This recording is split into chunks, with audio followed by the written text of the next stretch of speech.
Mes amis et mes camarades, je voudrais, si vous le permettez, dédier mon intervention à la mémoire de mon grand-père paternel, qui s'appelait Pierre Vial, et qui est tombé sur le front en 14-18. Je remercie très chaleureusement Roland, Robert et tous les autres d'avoir organisé cette journée. Je les félicite du succès de cette journée, succès bien mérité, car Synthèse nationale porte bien son nom, avec la volonté de réunir tous les membres de notre famille. Je dis bien notre famille. Alors entre cousins, on n'est pas toujours d'accord sur tout, mais c'est pas grave. On fait partie de la même famille.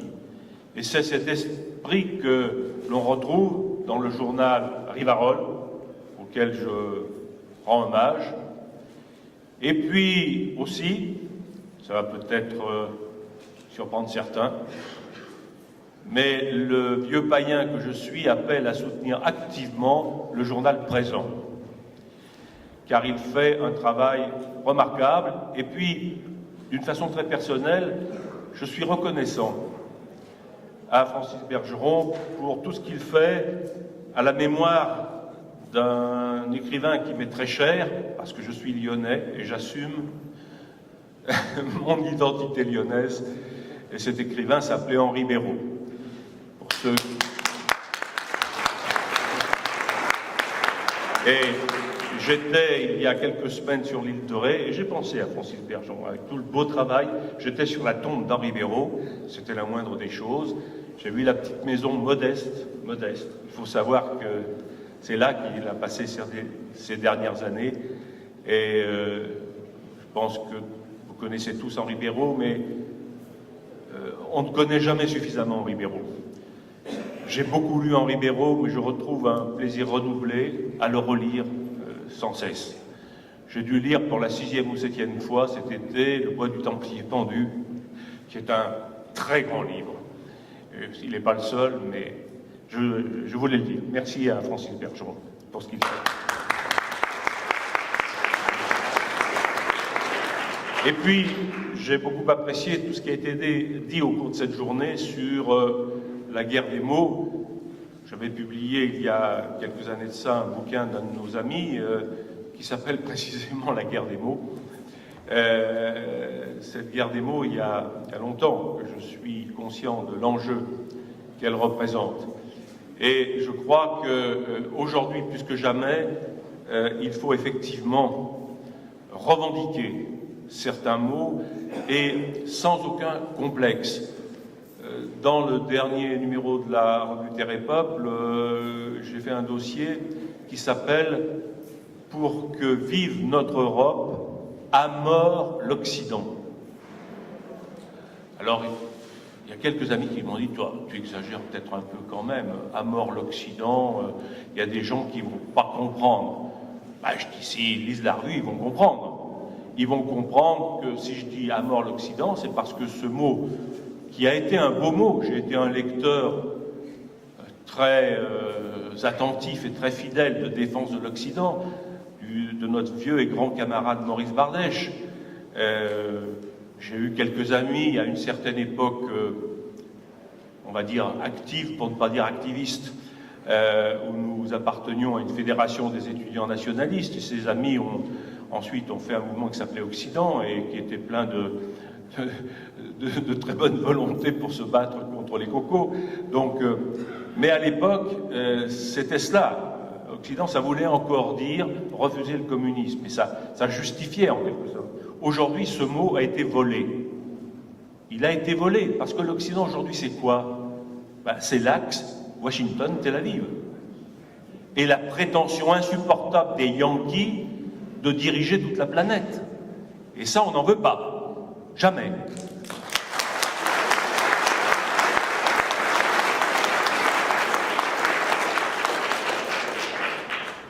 Alors, pour en venir au sujet de notre journée, quelques mots pour dire que, et ça j'en suis très convaincu, et peut-être qu'un avenir qui peut être proche va montrer que l'histoire s'accélère l'histoire peut avancer très vite et peut-être nous offrir des perspectives qui sont celles que nous souhaitons, c'est-à-dire la mise par terre du système que nous ne supportons plus et la possibilité, peut-être, car l'avenir n'est écrit nulle part, mais la possibilité peut-être de construire ce que nous voulons construire, c'est-à-dire, comme vient de le dire Serge Ayoub, un État digne de ce nom, un État populaire.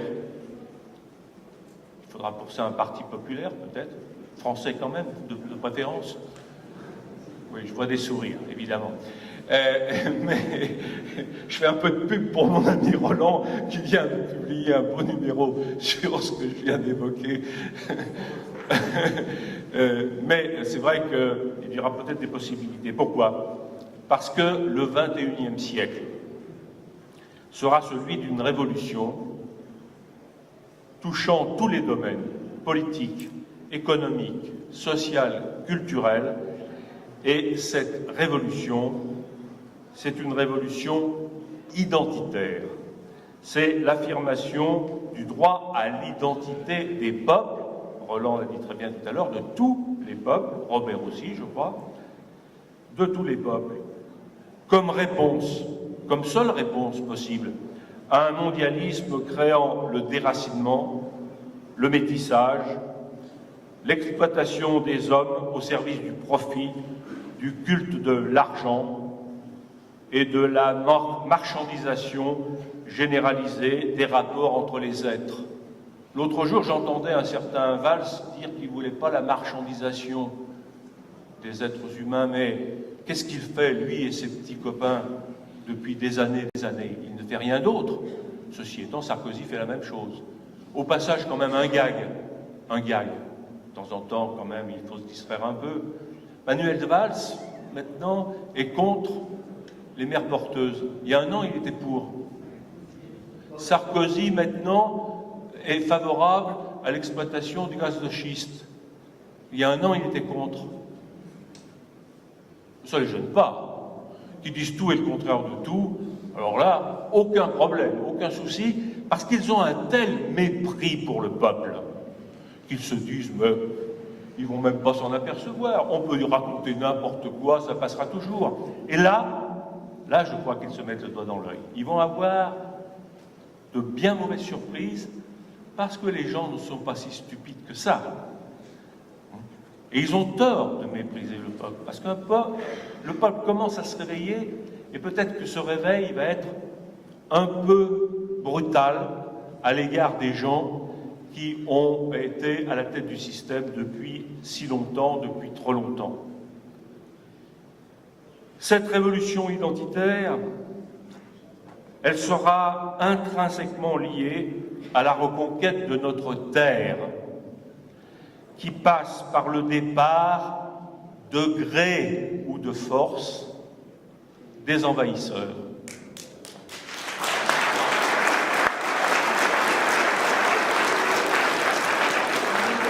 Parfois on me dit, mais ça ne sera pas possible, comment on va faire? Je réponds, mais c'est très simple. Il faut reprendre à leur compte ce qu'ils ont dit. J'ai quelques souvenirs. J'étais jeune à l'époque, mais j'ai des souvenirs. Des gens qui disaient, pour nos frères européens d'Algérie, la valise ou le cercueil. Nous, aujourd'hui, on leur dit la valise ou le cercueil.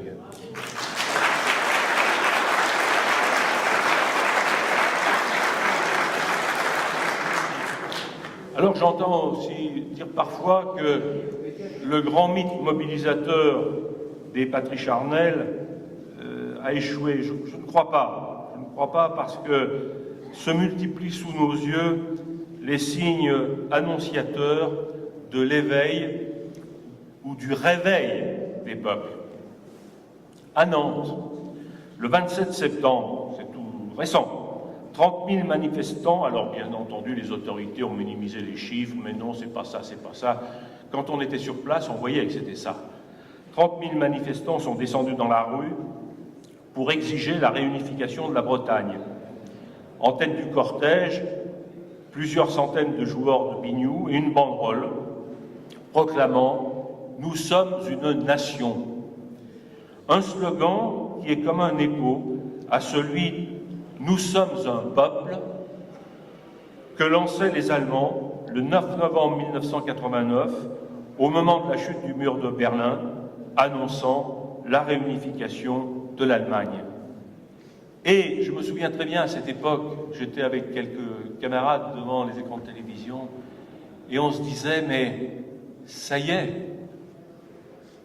est, l'URSS est en train de s'effondrer, la réunification de l'Allemagne en est une conséquence parmi d'autres, et on n'osait pas imaginer dans nos rêves les plus fous, quelquefois quand on en parlait entre nous, on se disait bon, allez, ce sont nos enfants ou nos petits-enfants qui verront ça, ça arrivera un jour, mais nous, on ne le verra pas, ça fait rien, on continue à se battre, c'est pas un problème, mais on ne le verra pas. Et puis, tout d'un coup, si, c'est là, ça arrive. Comme quoi, et là mon vieil ami Dominique Vénère le disait souvent, l'histoire n'est jamais écrite, il ne faut jamais désespérer, il ne faut jamais baisser les bras.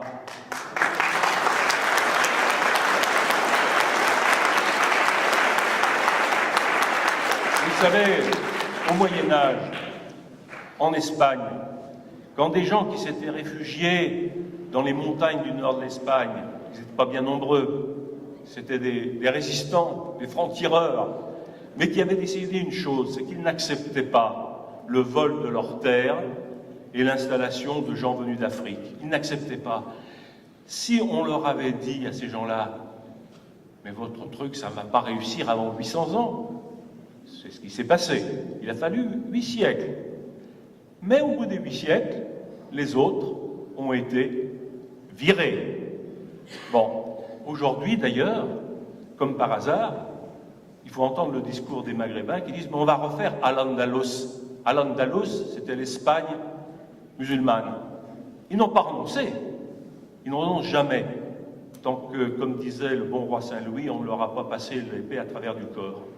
Ce qui est quand même un argument qui me paraît de bonne aloi.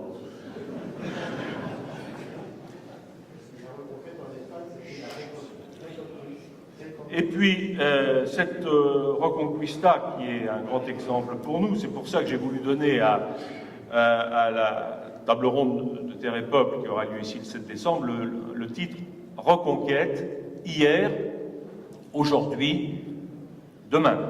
Et évidemment, c'est aujourd'hui et demain qui sont importants, mais en se souvenant de ce qui s'est passé hier, à savoir que c'est possible.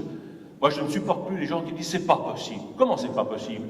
C'est le meilleur prétexte pour ne rien faire. Ah, vous comprenez, mon pauvre monsieur, on n'y peut rien. C'est comme ça, il faut accepter. Mais ces gens-là sont déjà soumis. Et soumis à quoi? À quelque chose qui s'appelle l'islam. Et vous savez certainement que l'islam, ça veut dire soumission. C'est tout un programme. Hein? Vous vous soumettez, ou alors... Ah ben oui. Ça s'appelle la guerre. Nous sommes sur une terre chrétienne. Alors, à Barcelone, autre exemple du fait que les peuples ne sont pas prêts à oublier leur identité, et heureusement. À Barcelone, le 11 septembre, là aussi c'est récent, 1 800 000 manifestants. Ça commence à faire du monde, hein, 1 800 000. Ont formé le V de la Victoire et brandi le drapeau catalan en occupant les principales artères de la ville de Barcelone. Ceci en annonce du référendum du 9 novembre pour l'indépendance. C'est bientôt, ça va être intéressant à suivre. Même si Madrid, mais aussi bien entendu Bruxelles, disent non, non, c'est défendu, interdit. Les Catalans répondent par un geste grossier que je ne ferai pas pour ne pas choquer les dames qui sont dans la salle, mais c'est très clair comme réponse. Hein. Bon. Et cette démonstration, organisée par un mouvement qui s'appelle Assemblée nationale catalane, qui est intéressant parce que sous la direction d'une femme remarquable, dont on ne parle jamais en France, parce qu'en France on parle de choses plus importantes sur les souvenirs d'une dame qui a partagé le lit de Hollande, ça c'est intéressant, ça. Bon, mais donc cette femme s'appelle Carme Forcadell. J'ai eu la chance de la rencontrer. C'est une, si vous me passez l'expression, une sacrée bonne femme. J'aimerais bien qu'on en ait beaucoup comme ça en France. Et elle base toute son action sur quelque chose de très simple, qui rejoint tout à fait les préoccupations et de synthèse nationale, et de Rivarol, et de présent. C'est regrouper des gens de toute tendance politique, unis par le même patriotisme. Ce qui me rappelle ce que m'a dit un jour, ça m'avait frappé, ce que m'a dit un jour le président de la Generalitat c'est le gouvernement de la Catalogne, devant les députés du Parlement catalan, lorsqu'il m'avait reçu avec quelques amis, à l'époque j'appartenais à une délégation d'élus d'un conseil régional, du Front National, je ne m'en cache pas, et je n'ai pas à m'en cacher. Et j'en avais profité, c'était consternant parce que les chers collègues qui étaient avec moi, venus de France, puisque la région Rhône-Alpes, ma région, était jumelée à la Catalogne, à la Lombardie, aussi au Bade-Württemberg, etc. Et je saisissais chaque occasion d'un déplacement officiel pour aller placer mon petit discours dans ces différents pays. Ce jour-là, j'ai fait un petit laïus, parce que très courtoisement, le président catalan dit aux Français, mes chers collègues, vous avez certainement quelques mots à nous dire. Bon. Et alors, mes collègues, qu'ils soient de droite ou de gauche, hein, pareil. Tous c'était « Ah ben on est bien content d'être là. » « Ah ben oui, c'est intéressant. Merci bien, parce qu'on avait été reçus royalement. Ah ben, on est bien content d'être là. » Bon. Moi, je m'étais dit, on va peut-être quand même leur dire autre chose. Je leur ai fait un petit laïus sur l'identité catalane. Et le président m'avait répondu en me disant « Ah, vous savez, M. Vial, c'est pas souvent qu'on entend de telles paroles dans la bouche d'un collègue français. C'est intéressant ce que vous dites là. » Bon, je dis « Écoutez, moi, je ne dis que ce que je pense. Hein, Et il avait ajouté, et j'ai retenu sa phrase, il avait dit, il s'adressait à tous les Français, mais enfin, en s'adressant plus spécialement à moi, il avait dit « Ici, il y a des gens qui portent diverses étiquettes politiques. » Droite, gauche, comme il est normal dans une assemblée, parce que les Catalans disaient attends, vous êtes au Parlement ici, c'est une assemblée nationale, hein, c'est pas un conseil régional. Ça, c'était une petite pierre lancée dans notre jardin. Nous, on était modestes conseillers régionaux, eux, ils étaient députés de Catalogne. Bon, alors ils assumaient, ils avaient bien raison. Et donc, on a diverses étiquettes politiques, il y a plusieurs partis qui sont représentés, mais nous sommes tous d'accord quand l'intérêt supérieur de la Catalogne est en jeu. Et je m'étais dit, les Français ont des leçons à prendre. Là, vraiment, il faudrait noter ça quelque part soigneusement. Et je l'ai noté et je le cite souvent parce que ça me paraît fondamental. Une question essentielle, évidemment, est celle de la définition d'identité. Identitaire, très bien, mais de quoi parlons-nous ? Or, pour mes camarades et moi, la réponse est simple et claire. L'identité est le fruit de la race et de la culture. Je viens de prononcer un gros mot, il paraît que c'est interdit par la loi, je le prononce quand même parce que j'en ai rien à faire, et je dis ce que je pense. L'identité, c'est le fruit de la race et de la culture. Race et culture dont la complémentarité est nécessaire. J'ai quelques vieux amis par rapport auxquels je suis maintenant en divergence de point de vue, parce que à l'époque où je m'occupais d'une association qui s'appelait le Grèce, je tenais déjà le discours que je tiens aujourd'hui, puis certains membres de cette association, à vrai dire moribonde, aujourd'hui, enfin je pense à mon ami Alain Benoît, disent non, il n'y a que la culture qui compte. Je dis, mais attends, où tu vas ? Où tu vas ? La culture sans la race, ça ne veut rien dire. Un Sénégalais francophone, il est de culture française, très bien, mais quelque part, il y a un petit problème. Or, il est évident que ceci veut dire quoi ? Ceci veut dire, très concrètement, que doit s'imposer, si on est dans cette logique-là, si on la refuse, très bien, mais si on est dans cette logique, il s'agit d'imposer le droit du sang et non le droit du sol. Alors vous savez qu'aujourd'hui en France, c'est le droit du sol, d'où tout ce que nous subissons. Et un événement récent a rappelé cet impératif, et je voudrais en dire quelques mots au passage. C'est le référendum sur l'indépendance de l'Écosse, qui, comme vous le savez, a abouti à l'échec des indépendantistes. Or, cet échec a des raisons que les médias français ont soigneusement passées sous silence, et pour cause. À savoir que cet échec, il est dû aux Écossais, aux indépendantistes écossais eux-mêmes. Pourquoi ? Parce qu'ils sont partisans du droit du sol, et ça leur est revenu dans la figure comme un boomerang, pour une raison très simple. Il a manqué 300 000 voix au référendum pour que l'indépendance réussisse, soit acceptée. Or, il y a en Écosse, sur le sol écossais, 880 000 personnes étiquetées comme écossais, mais qui en fait ne sont pas écossais de sang. Ça représente 17% de la population. Et ce sont ces gens-là qui ont fait la décision. De la même façon que lorsqu'au Québec, il y a eu un référendum sur l'indépendance du Québec, qui a échoué de peu, mais ce sont les non-québécois d'origine qui ont fait échouer le référendum. Évidemment, c'est tout simple, c'est arithmétique. Or, non seulement il y a une forte proportion de non-écossais parmi la population de l'Écosse, mais parmi cette population, il y a 150 000 Pakistanais. 150 000 Pakistanais. Et alors, on a vu des images surréalistes, un Pakistanais se baladant en kilt. Mais c'est pas parce qu'un Pakistanais met un kilt qu'il devient écossais, comme c'est pas parce qu'un Maghrébin met un béret qu'il devient français.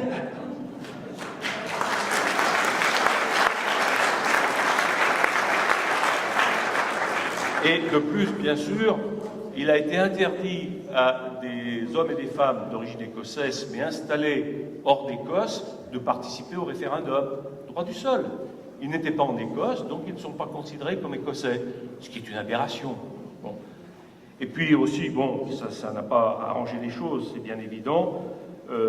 Tous les médias britanniques, les autorités de Londres, les autorités de Bruxelles ont fait le chantage, en particulier en direction de l'électorat le plus âgé, en disant aux vieilles personnes, attention, si vous votez mal, vous n'aurez plus vos retraites. Ce qui était hallucinant, c'était totalement faux. Mais les braves gens, ils ont pris peur.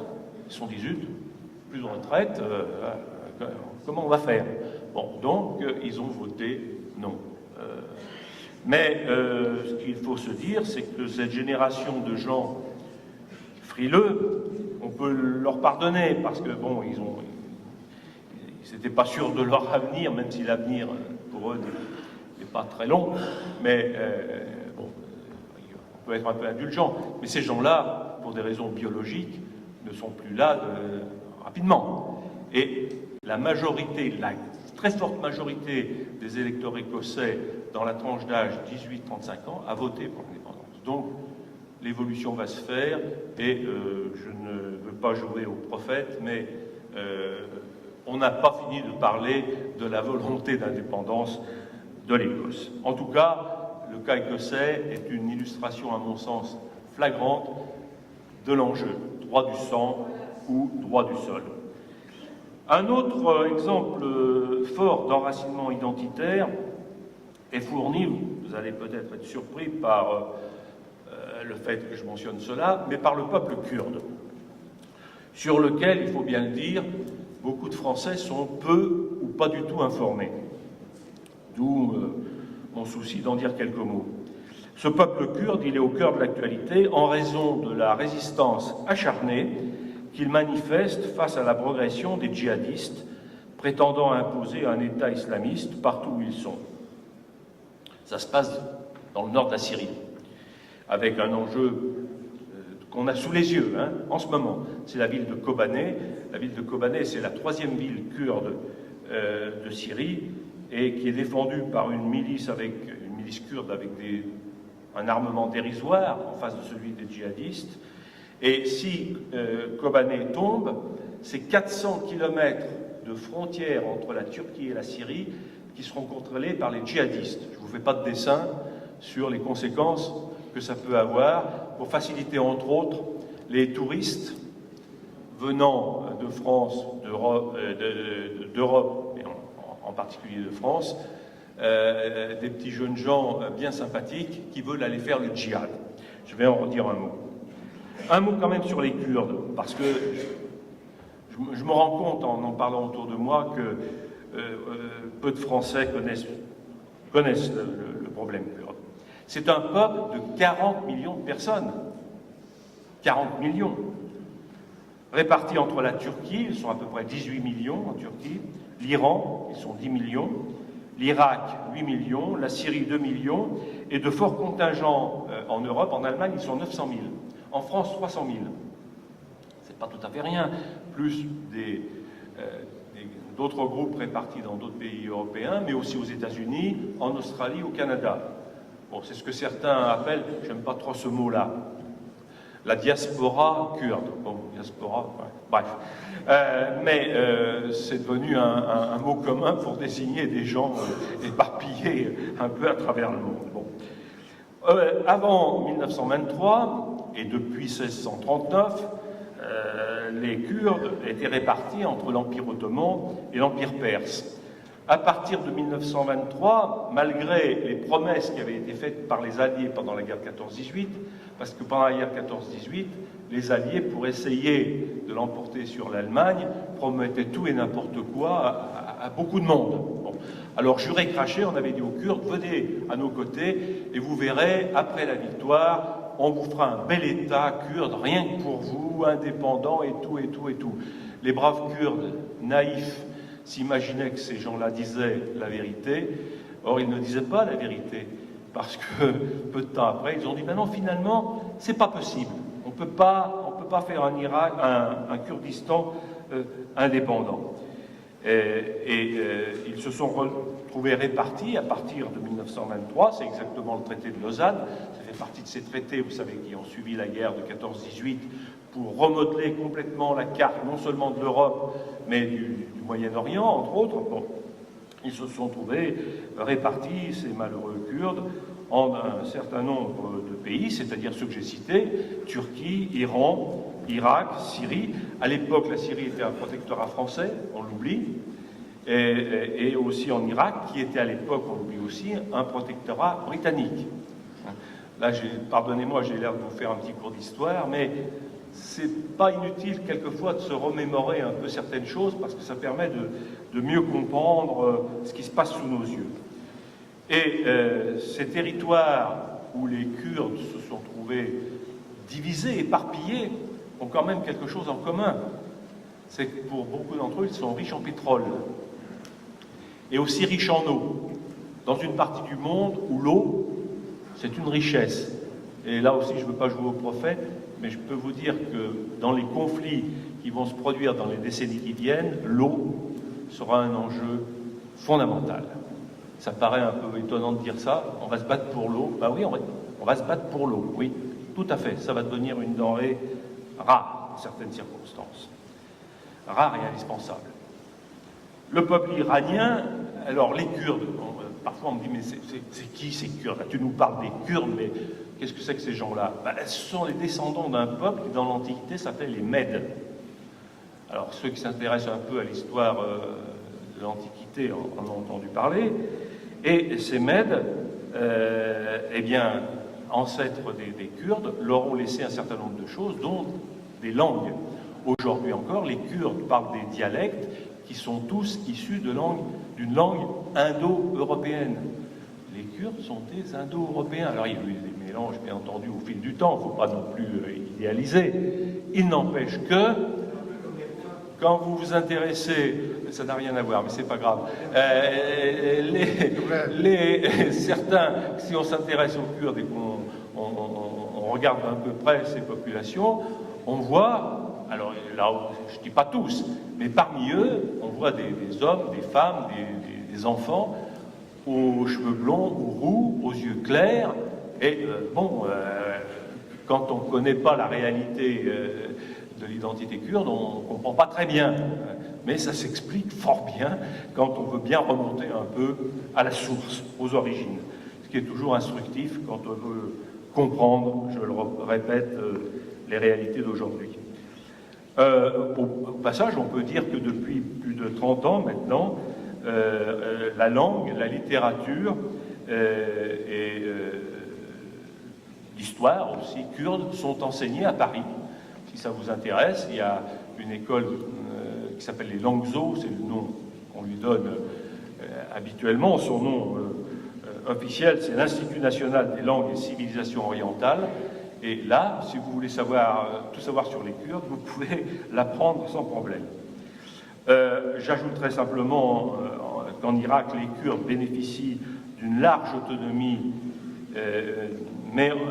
récente, mais réelle. Mais en Turquie, où les Kurdes ont souvent été victimes d'une féroce répression, comme lors des massacres de 1937-1938, les Turcs, c'est un peu leur spécialité, hein, génocider les gens qui les dérangent. Les Arméniens en savent quelque chose. Hein. Ces gentils Turcs, qui paraît-il devraient être européens comme tout le monde, bien sûr, hein, évidemment. Eh bien, depuis les années 80, 1980, il y a un parti, je trouve que j'ai quelques contacts avec ce parti, le PKK, le Parti des travailleurs du Kurdistan, qui milite activement, ce n'est pas des plaisantins les gars du PKK, pour un grand Kurdistan uni et libre. C'est ce qui fait vibrer tous les Kurdes en fait. Un jour avoir enfin leur terre à eux, leur patrie, leurs droits reconnus. Une terre, un peuple. Un mot pour finir sur le djihadisme. Je vais peut-être vous surprendre, voire vous choquer, en vous disant que le djihadisme est un phénomène identitaire. Pourquoi dis-je cela? C'est tout simplement parce qu'il apporte une justification religieuse, l'islam, à des gens par ailleurs très divers, mais qui ont en commun la haine des Blancs. Et je pèse mes mots. La haine des Blancs. Et la volonté de les obliger, ces Blancs, à se soumettre à la charia, c'est-à-dire de renoncer à leur identité. Et qu'un Blanc renonce à son identité en se convertissant, parfait, tout va bien. Bon, ceci dit, il devient, pardonnez-moi le mot, je vais encore utiliser un gros mot, mais un sous-homme, parce qu'ils n'oublieront jamais d'où il vient. Hein, officiellement, ah, c'est un frère musulman, oui, d'accord, c'est un frère musulman. Oui. Et ce qui est très frappant, c'est que le djihad exerce, vous l'avez entendu comme moi, et entendu et vu dans l'actualité ces derniers mois et ces dernières semaines, le djihad exerce une véritable fascination sur de jeunes musulmans, garçons et filles, ça c'est très important, qui exultent. Il suffit de les regarder et de les écouter, ça m'est arrivé, qui exultent et s'exaltent en regardant en boucle les vidéos diffusant les décapitations d'infidèles. Et un beau jour, ces garçons et ces filles, ils passent à l'acte. C'est tellement exaltant de voir ça, il faut aller avec ceux qui mènent le djihad, on va les rejoindre, on va aller leur donner un coup de main. Et ils partent un beau jour apprendre quoi? Apprendre la guerre sainte. Parce que c'est ça et rien d'autre. Apprendre la guerre sainte en Syrie ou en Irak pour revenir ensuite la mettre en œuvre en Europe. Parce que c'est ça le programme. On va apprendre des choses là-bas et ça servirait bien quand on sera revenu ici. Quand récemment défilaient de maigres cortèges organisés par des fantoches comme Dalil Boubaker, recteur de la Grande Mosquée de Paris et président du Conseil français du culte musulman, qui est d'ailleurs, entre parenthèses, méprisé souverainement par un certain nombre de jeunes musulmans qui le traitent de collabo. Bien fait pour sa gueule. C'est ce brave, non, je ne vais pas dire ce brave, cette canaille de Boubaker qui s'est répandue sur les plateaux de télévision pour soi-disant protester, on va faire des cortèges, on va faire des manifestations pour protester contre la décapitation d'Hervé Gourdel. Entre parenthèses, lui, qu'est-ce qu'il allait foutre au Maghreb? Bon, il a eu ce qu'il cherchait. Hein. C'est peut-être pas très charitable de dire ça, mais enfin, il aurait pu y penser avant. Hein. Bon. Bref, moi, ça m'a pas tiré une larme. Et donc, on va manifester, disait Boubacar, oui, pour dire que l'islam, c'est, vous connaissez le couplet, une religion de paix, de tolérance, d'amour, gna gna gna gna gna. Mais, sur ces cortèges qui ressemblaient à quelques centaines de types qui avaient été mobilisés, et même un ami m'a dit, en général bien informé parce qu'il appartient à un service dont c'est le métier d'être bien informé, il m'a dit, tu sais, ils étaient payés, les gars. On leur a glissé quelques billets dans la main en leur disant hey, on a besoin de monde derrière les banderoles, quoi. Bon, ça on connaît, ça se pratique dans le cadre du système quand c'est nécessaire. En tout cas, sur ces cortèges maigrelets, il y avait des jeunes musulmans qui étaient sur les trottoirs et qui manifestaient leur désaccord, le mot est faible. Et alors, le journal Le Monde, qui est un journal infâme, mais de temps en temps on y trouve quand même des infos intéressantes, mentionnait, c'est le Monde du 28 septembre, petite manie, j'aime bien citer mes sources, si vous ne me croyez pas, vous allez vérifier, vous verrez que je ne dis pas des bêtises. Eh bien, dans le Monde du 28 septembre, cet estimable journal écrivait qu'il y avait des jeunes musulmans qui faisaient plus que des réflexions, qui criaient leurs protestations, l'un d'eux disant, en parlant du sieur Hervé Gourdel, il y a 2 poids, 2 mesures parce que c'est un blanc. Ah ben oui, bien sûr, il y a 2 poids, 2 mesures parce que c'est un blanc. Et un autre disant, en Irak, la France tue des civils, le terrorisme qui décapite, c'est comme la France et les États-Unis qui bombardent. Traduction en clair, la guerre, c'est la guerre. Et ces hommes appliquent, les gens qui disent ça, c'est les jeunes musulmans qui disent ça, ils appliquent la formule d'un certain Anjem Choudary, fondateur d'un groupe musulman, pas musulman, islamiste, qui sévit en Grande-Bretagne, mais qui se répand, ce personnage, il doit avoir quelques économies parce qu'il n'arrête pas de voyager à travers toute l'Europe. Bon. Et lui, il a dit dans un de ses discours reproduits par la radio et la télé en Grande-Bretagne, il a dit, on ne peut pas être plus clair, l'islam interdit toute compassion envers les non-musulmans. Bon, d'accord, c'est noté. C'est l'application d'un vieux principe que nous devons faire nôtre, que moi j'ai fait mien en tout cas, qui n'est pas avec nous et contre nous. Je crois que c'est une parole qui donne dans l'Évangile.